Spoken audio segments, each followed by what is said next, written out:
Une chose que nous voulons jamais oublier, c'est que Jésus-Christ va revenir sur terre. Il a promis. Il reviendra, le même qui était ici il y a 2000 ans, reviendra et sera avec nous. Ce passage en Actes, où les anges, n'est-ce pas, Actes chapitre...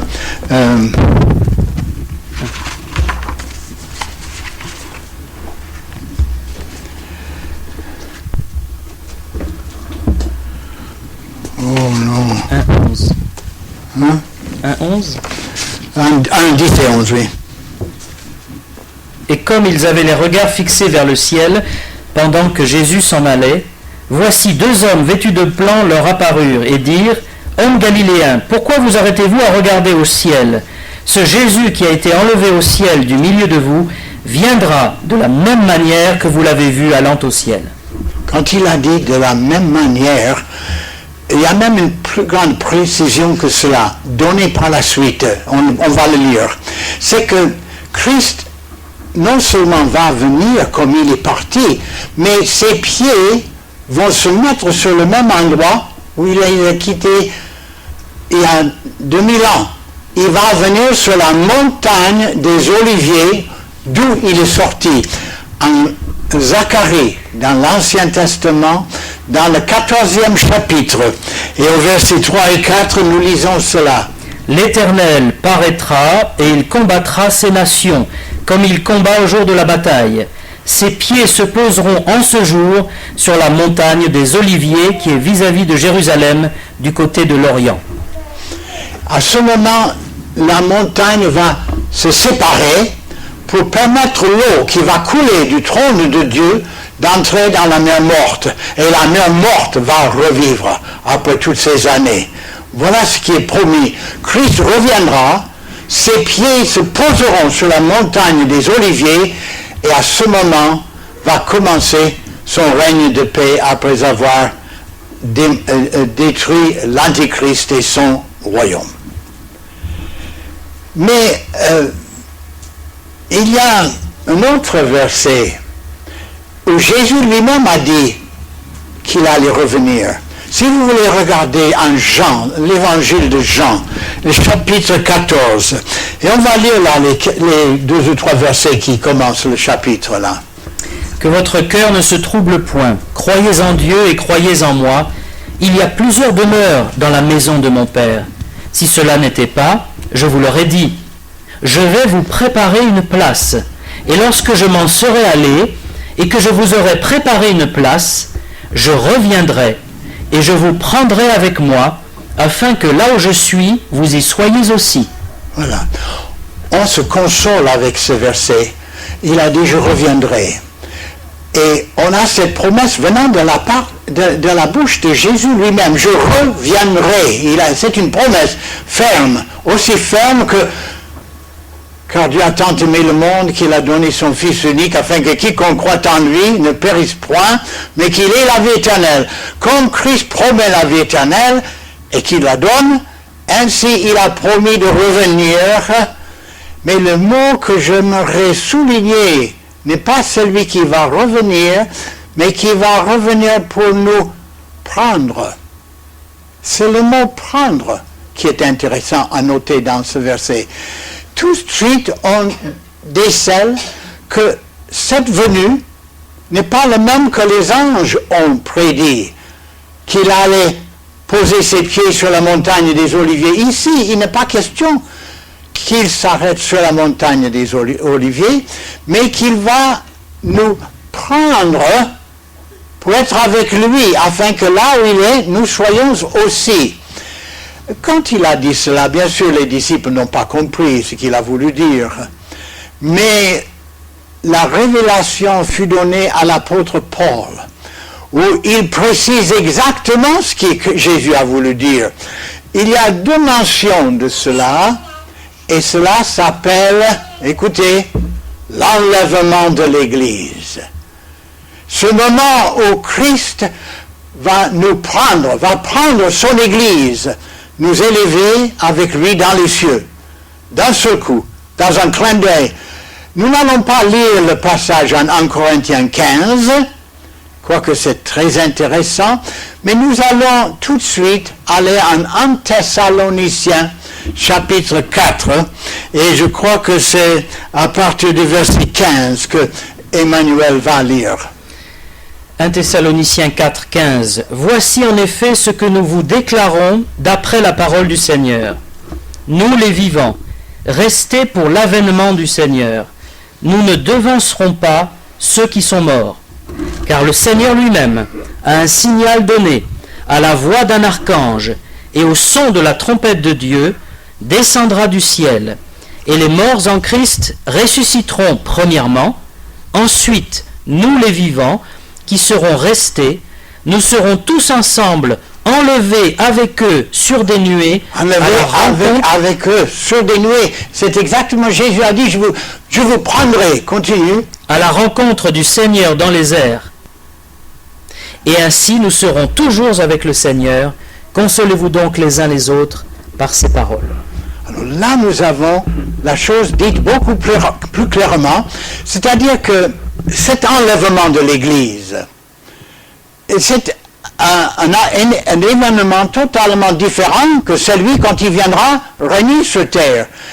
C'est la bienheureuse espérance.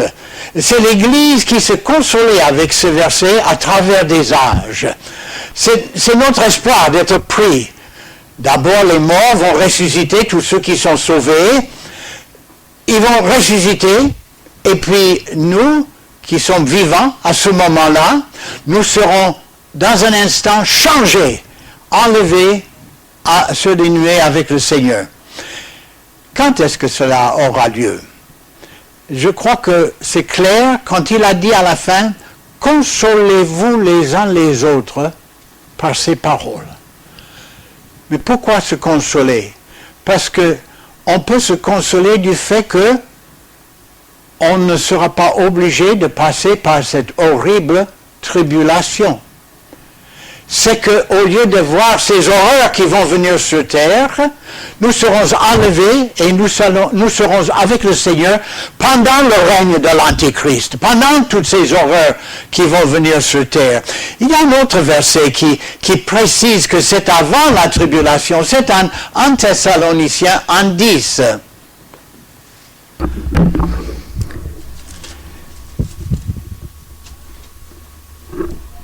Pour attendre des cieux son Fils, qu'il a ressuscité des morts, Jésus, qui nous délivre de la colère à venir. Qui nous délivre, nous attendons son Fils, qui nous délivre de la colère à venir. Mais qu'est-ce que c'est cette colère? Mais c'est la colère de Dieu qui va s'abattre sur terre.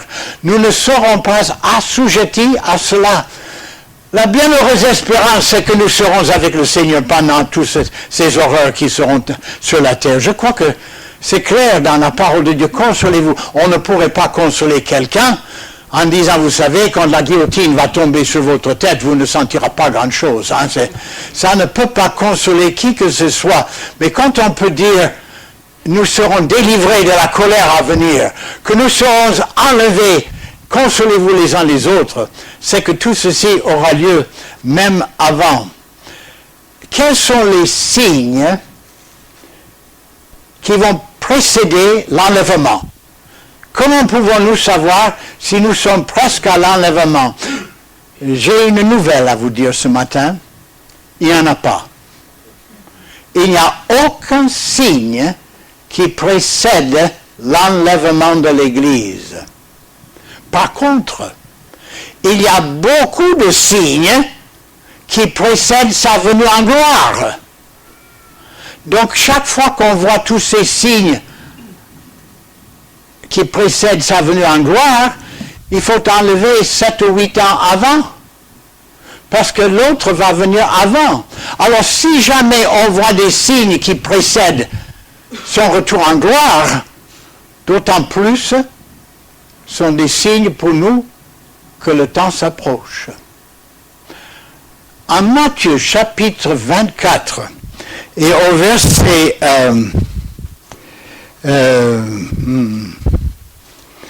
14 à 16, nous lisons ceci. Matthieu 24, 14 à 16. Cette bonne nouvelle du royaume sera prêchée dans le monde entier pour servir de témoignage à toutes les nations. Alors viendra la fin. C'est pourquoi, lorsque vous verrez l'abomination de la désolation, dont a parlé le prophète Daniel, établie en lieu saint, que celui qui lit fasse attention. Alors que ceux qui seront en Judée fuient dans les montagnes. Donc un signe qui précède sa venue en gloire, c'est que quand vous verrez l'Antichrist dans le temple, vous saurez qu'il va venir bientôt. Ça, c'est un signe qui précède sa venue en gloire, mais je vous entends maintenant. Bien sûr, quand je verrai si j'étais là pour voir l'Antichrist, je saurais que bientôt le Christ va revenir. Ça, oui, mais est-ce qu'il n'y a pas quelque chose, parce que quand il va profaner le temple, déjà les 3 ans et demi qui précèdent seront déjà écoulés. Alors c'est à ce moment qu'ils viennent. Alors, maintenant, est-ce qu'il y a des signes qui précèdent l'arrivée de l'Antichrist? Une fois que l'Antichrist est là, bien sûr, tout le monde saura que bientôt Christ va revenir. Mais est-ce qu'il y a des signes qui précèdent l'arrivée de l'Antichrist? Et oui, au début du chapitre 24, il y a là mentionné des tremblements de terre, c'est-à-dire des catastrophes naturelles. Mes chers amis, nous sommes dans l'époque des catastrophes naturelles. Regardons tout ce qui s'est passé ces derniers temps. Le tsunami là-bas dans l'Est, dans l'Orient, puis l'ouragan qui a frappé New Orleans avec la ville pratiquement rasée, des incendies sans fin en Australie et dans l'ouest des États-Unis. Maintenant, il y a le Red River qui menace tout le Minnesota et Dakota du Nord. Et j'en passe. Des tremblements de terre, on voit, ils s'accélèrent de plus en plus. Il y avait toujours eu des catastrophes, mais pas les uns après les autres, de tout genre. Il a mentionné aussi la famine, mais vous vous rendez compte que cet homme qui est à la tête de Soudan actuellement, qui a été jugé et trouvé coupable, et que si jamais il quitte son pays, on doit l'arrêter. Il quitte son pays tout le temps. Il est allé en Égypte, personne ne l'a touché. Et il va maintenant au Qatar, personne ne le touchera. Il se promène librement, malgré le fait qu'il a été condamné. Et cet homme-là, depuis sa condamnation, a interdit toute distribution de nourriture en Soudan. Et on proclame maintenant le fait qu'il mourra 1 million de personnes si quelque chose ne se passe pas bientôt. Famine sur famine, comme en Éthiopie. Chers amis, tous ces signes précèdent sa venue. Nous avons d'autres signes aussi, des signes comme cette crise financière, cette réunion qui aura lieu la semaine prochaine à Londres. Alors, tout ceci nous prépare pour quelque chose. Quand Bush, pas le dernier, mais son père était au pouvoir, il parlait de nouvel ordre mondial. Nouvel ordre mondial, ça veut dire une sorte de gouvernement mondial qui coiffe tout, dans le sens que si on a un gouvernement mondial, il n'y aura pas toutes ces guerres. Tout sera contrôlé, tout sera mis en ordre. Alors, quand il a annoncé ça, les chrétiens en Amérique ont trouvé ça mal.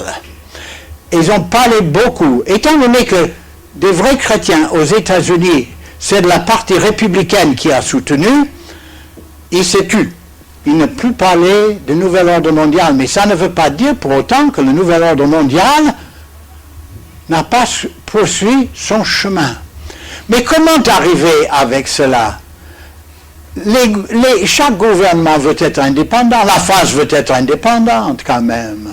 L'Angleterre veut être indépendante. L'Allemagne veut être indépendante. Comment pourrions-nous réunir, ou plutôt conditionner les gens à accepter un gouvernement mondial, mais par une crise financière. Si tout pays souffre des crises monétaires, les gens diront à la fin, mais écoutez, il vaut mieux être ensemble que de mourir de faim quand même. Il faut tout de même avoir de l'ordre dans la pagaille. Actuellement, il n'y a que la pagaille partout, il faut de l'ordre. Et voilà, mais c'est ça que je veux dire. Gouvernement mondial. Vous savez que des pancartes, des écritures ont été déjà faits pour manifester à Londres la semaine prochaine. Nous voulons un gouvernement mondial, ça va être montré. Vous savez que la Chine réclame, même pour la semaine prochaine, la Chine réclame qu'on quitte les différentes monnaies du monde et qu'on accepte une monnaie mondiale. La Chine va venir avec cette idée, va le dire. La Chine qui a financé beaucoup l'argent en Amérique, la crise en Amérique, se trouve avec des dollars qui perdent de valeur tout le temps. Donc la Chine a toute raison de vouloir quitter le dollar et de passer à une monnaie mondiale. J'ai entendu cette dernière semaine de la bouche de plusieurs chefs de gouvernement dire il est presque temps maintenant d'avoir une monnaie mondiale. Pourquoi je dis tout cela? Parce que ce qu'on voit actuellement n'est pas par hasard. On pense toujours, oh là là là là, mais comment on est arrivé là? On est arrivé là parce qu'on a voulu qu'on arrive là. Tout cela a été programmé jusqu'à la dernière note. Parce que depuis qu'il a dit nouvel ordre mondial, tous ont travaillé pour que tout arrive maintenant. Vous savez, il faut d'abord conditionner les gens pour arriver à quelque chose. On ne peut pas dire d'un moment à l'autre, on va avoir une monnaie mondiale, on va avoir un gouvernement mondial. Non, parce que les gens vont dire, mais non, on ne veut pas ça. Conditionnement, petit à petit. Vous savez, on dit, mais comment des gens vont-ils accepter la marque de la bête?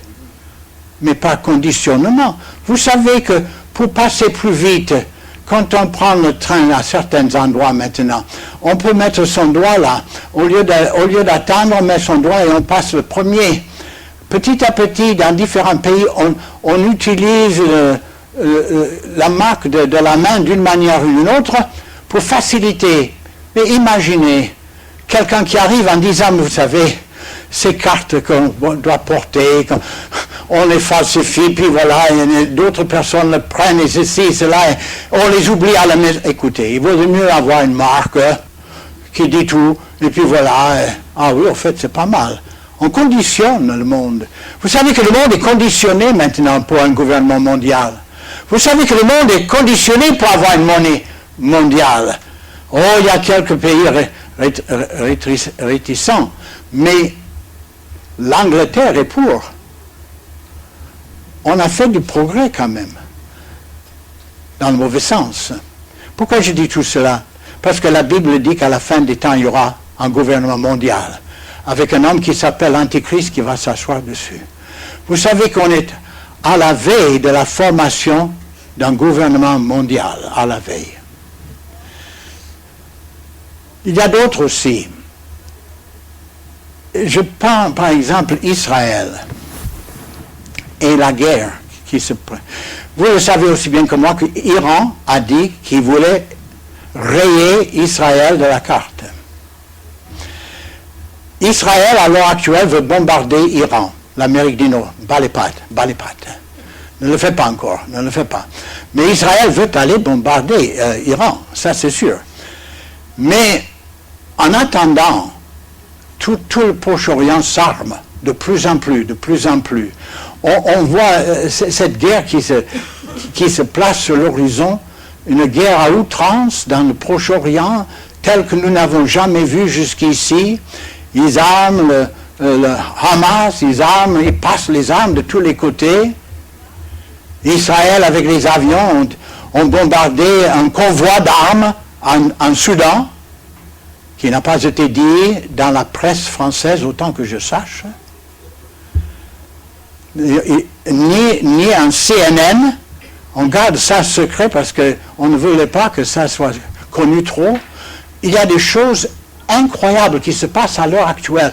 Une préparation d'Israël et des pays d'alentour. Et cette semaine, en Israël, en vendredi, ils auront un nouveau Premier ministre, Netanyahou, qui n'est pas comme le dernier, qui ne veut pas marcher avec les accords faits auparavant.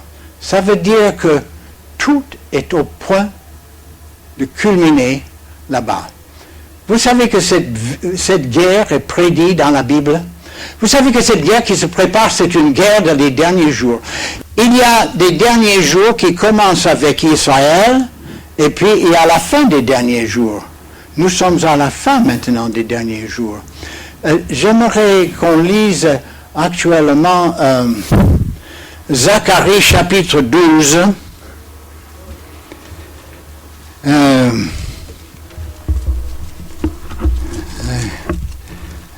Zacharie 12, cette partie-là de la guerre. C'est quoi? C'est un 6. Zacharie 12, 6.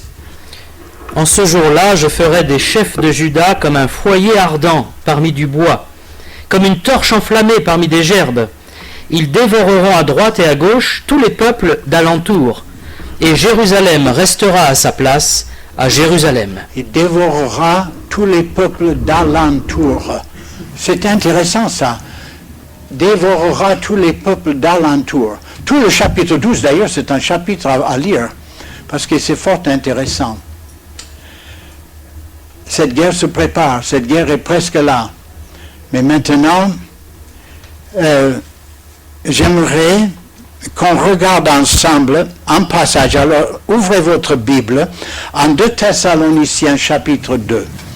Et pendant qu'on se prépare de lire le verset 3 à 8, j'aimerais dire juste quelques mots avant qu'Emmanuel le lise. C'est que l'église de Thessalonique a été évangélisée et formée par l'apôtre Paul. Quand l'apôtre Paul était là, il a expliqué la fin des temps. Il a dit qu'il y aura un enlèvement de l'Église. Il a dit qu'après l'enlèvement de l'Église, il y aura une période qui s'appelle la Grande Tribulation. Il a tout expliqué, mais après son départ, Thessalonique a reçu une telle persécution.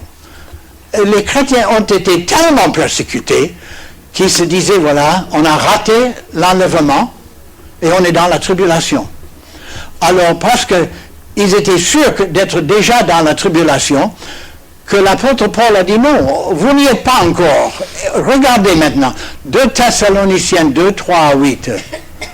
Que personne ne vous séduise d'aucune manière, car il faut que l'apostasie soit arrivée auparavant, et qu'on ait vu paraître l'homme du péché. Ça, c'est l'Antichrist. Le fils de la perdition, l'adversaire qui s'élève au-dessus de tout ce qu'on appelle Dieu ou de ce qu'on adore, jusqu'à s'asseoir dans le temple de Dieu, se proclamant lui-même Dieu. Ne vous souvenez-vous pas que je vous disais ces choses lorsque j'étais encore chez vous? Voilà. Et maintenant, vous savez ce qui le retient, afin qu'il ne paraisse qu'en son temps. Car le mystère de l'iniquité agit déjà. Il faut seulement que celui qui le retient encore ait disparu. Et alors paraîtra l'impie, que le Seigneur détruira par le souffle de sa bouche et qu'il anéantira par l'éclat de son avènement. Jusqu'à ce que celui qui le retient soit enlevé. L'Antichrist, donc, ne peut pas se présenter tant que l'Église est là. Nous sommes le sel de la terre qui retient l'Antichrist pour le moment. Quand celui qui retient sera enlevé, vous avez vu ça dans le passage, alors viendra l'Antichrist. Il y a deux ou trois choses dans ce passage à faire noter. Il y a le temple. Il va s'asseoir dans le temple. Vous avez remarqué ça? Et qu'est-ce que ça veut dire? Ça veut dire qu'on va rebâtir le temple. Ça veut dire que les Juifs vont rebâtir le temple. Deuxièmement, le temple est associé avec l'Antichrist. L'Antichrist, c'est le commencement de la tribulation. Le temple et l'Antichrist sont liés ensemble à la fin des temps. Et puis, après cela, vous avez l'enlèvement juste avant l'apparition de l'Antichrist. L'enlèvement, le temple, l'Antichrist. Combien c'est important toutes ces choses-là. Et maintenant, Emmanuel, tu peux t'asseoir. Et je vais terminer le message. Je vais parler maintenant de la migration des oiseaux. C'est intéressant, la migration des oiseaux. J'ai vu un documentaire scientifique là-dessus. Et ils ont montré des oiseaux qui hivernent, qui passent l'été dans le nord des États-Unis ou au Canada. Et puis, ils hivernent dans le sud. Alors, au moment de la migration, alors, ils partent.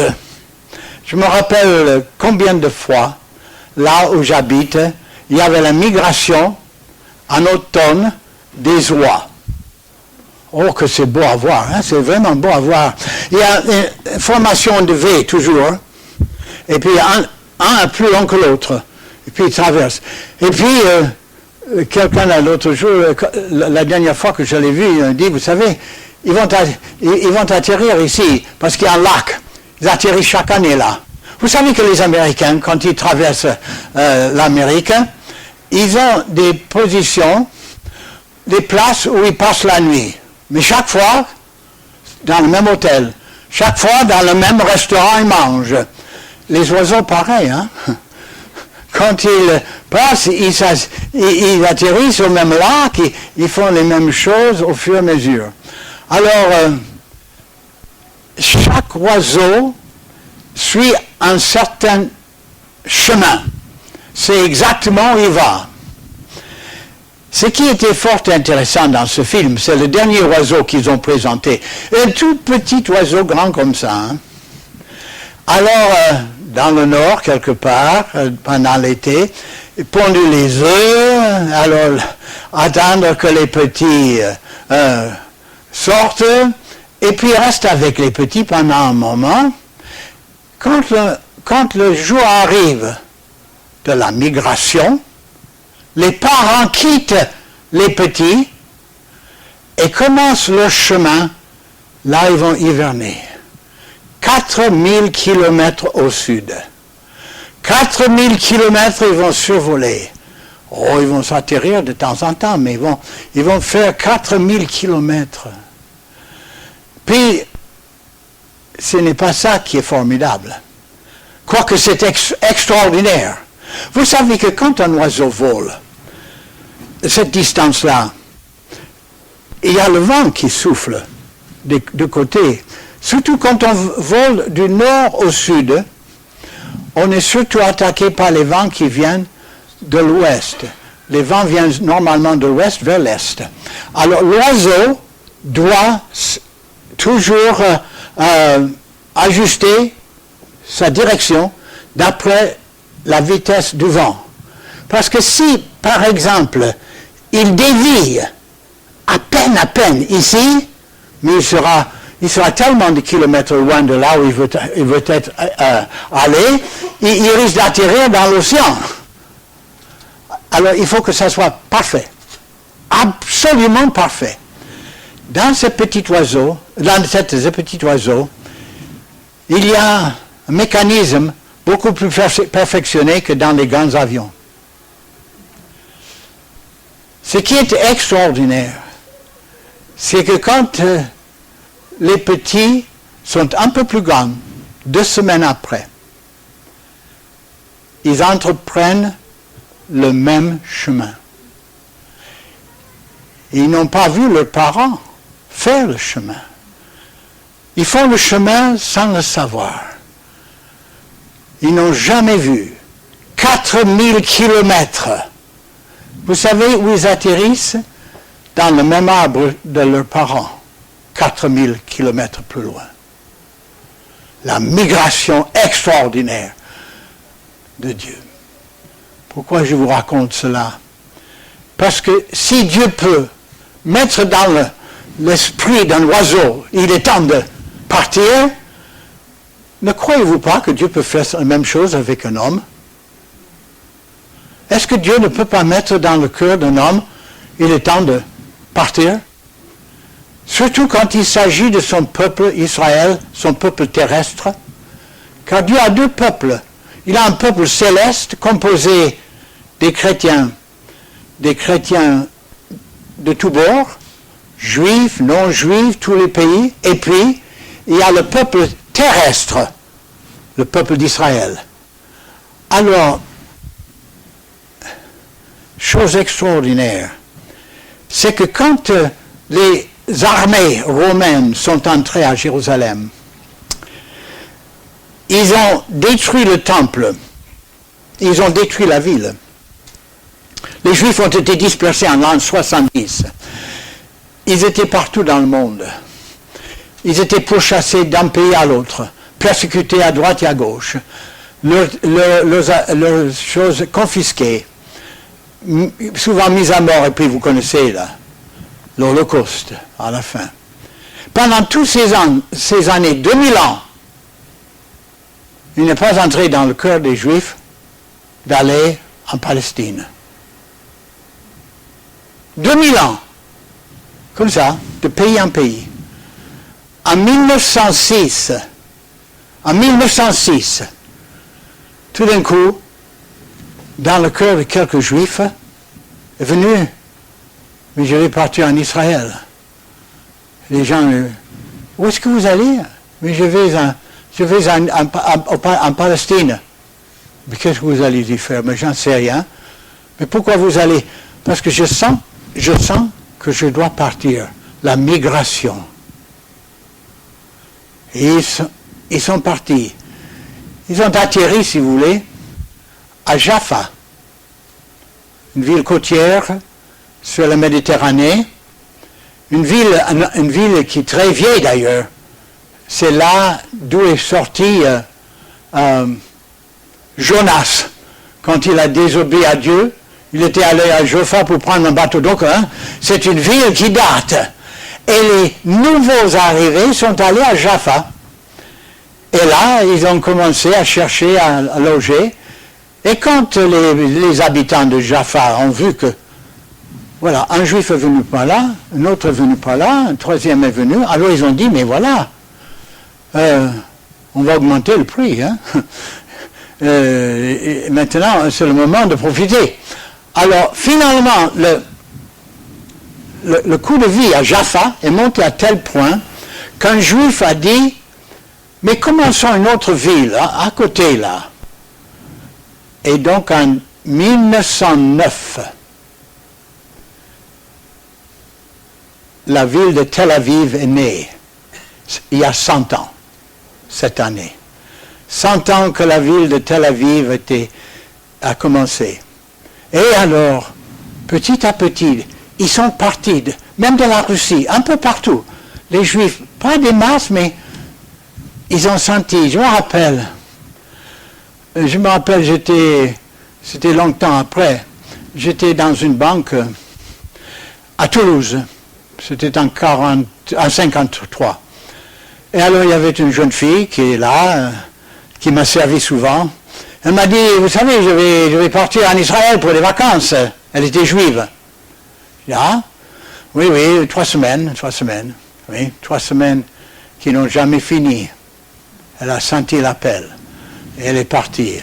Vous savez, quand ils sont arrivés, ils ont commencé à planter des vignes, cultiver les champs. Ils ont fait tout cela. Ils ont travaillé jusqu'à la guerre de 6 jours, en 67, en juin.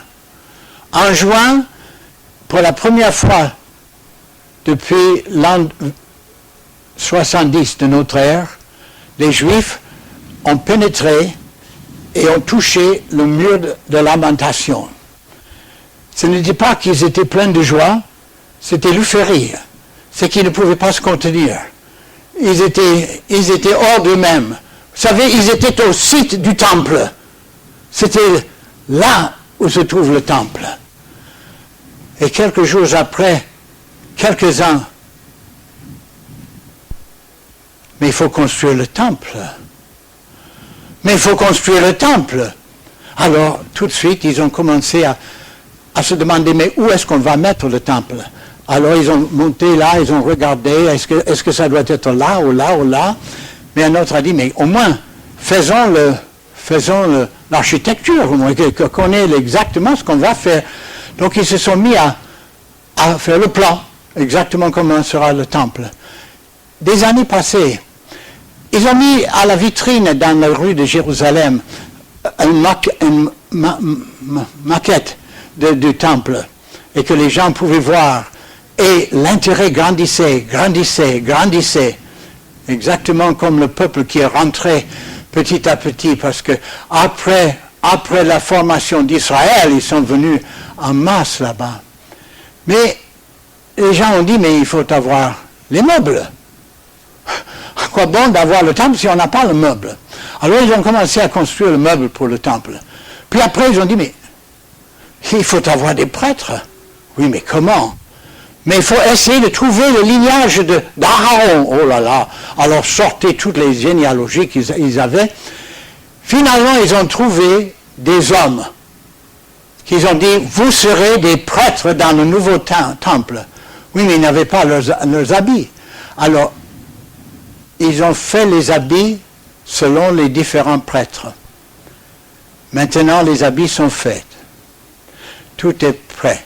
Tout est prêt pour le temple.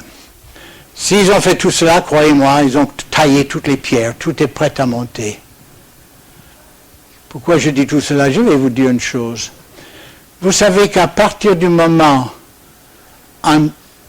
qu'ils ont construit Tel Aviv, jusqu'à la formation de Jérusalem, ou de 60, je ne me rappelle pas, il y avait 42 ans quand Israël est formé. 42 ans depuis le début jusqu'à la formation d'Israël. Et j'ai regardé, et depuis 67 jusqu'à cette année, 2009, ça fait 42 ans qu'ils sont en train de préparer pour le temple. Je ne sais pas pour vous, mais ça me donne la chair de poule. Savez-vous que nous sommes à la veille de l'enlèvement? Que c'est imminent, c'est maintenant. On ne peut pas fixer une date. Mais ce que j'aimerais vous dire, c'est que si on va faire quelque chose, surtout il faut penser à cette année. Il faut qu'on fasse l'exceptionnel cette année. Il faut qu'on aille au-delà de ce qu'on pensait aller et toucher le plus grand nombre possible. Il y a une autre chose. Quand je pense à cet enlèvement, quand la trompette sonnera et on entend la voix monte et que nous allons monter vers le ciel. Imaginez si ça arrive la nuit et une famille a des enfants qui ne sont pas sauvés. Ils descendent le lendemain matin pour prendre le petit déjeuner. Et où sont les parents? Ils cherchent, ils ne sont pas. Laissés derrière. Je crois que la pire des choses, c'est d'être laissé derrière. Il y a même un film, il y a des livres, laissés derrière. Laissés derrière. D'avoir les enfants qui partent et les parents, mais où sont mes enfants? Oh, ils seront. Oh, les inconvertis vont dire, oh là, c'était des extraterrestres qui sont partis. Mais ceux qui, dans la même famille, savent bien que ce n'est pas les extraterrestres. Ils sauront que c'était l'enlèvement de l'Église. Aujourd'hui, quand on est juste devant l'enlèvement de l'Église, allons-nous continuer à vivre exactement comme auparavant? Est-ce que nous n'allons pas mettre quoi que ce soit, changer quoi que ce soit dans notre programme, dans notre agenda, d'essayer de faire quelque chose?